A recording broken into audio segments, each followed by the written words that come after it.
Hello guys and welcome back into a new brand video. In today's tutorial, I'm going to show you how to remove products category from URL in WooCommerce. So make sure to watch the video to the end and follow the simple steps.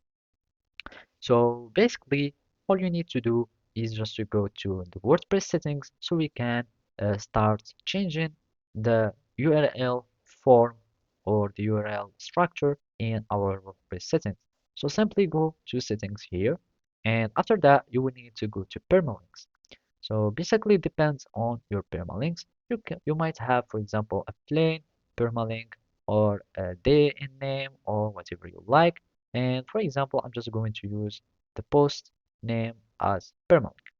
So from here, we can have the optional ones, and those are the products permalink.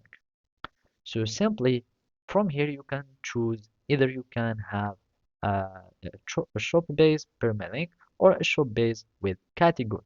So as you can see now in our case we will start having WordPress slash shop, and from here you can start seeing the category, and then we will be seeking for the products that we would like. If you don't like that or you don't want that, you will simply need just to go to a shop base. So for example, localhost, WordPress, and then you will start going to your shop and you will access directly to your product. If you want some other structure, you can find here all the tags that there are here.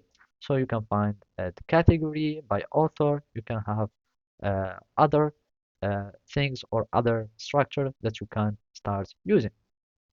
And as you can see, there are also uh, other structures that you can start to use, like by topics or by tag base. So basically, you can have a tag base or by product tag or whatever you like. So simply that's it. Thank you for watching and see you next time.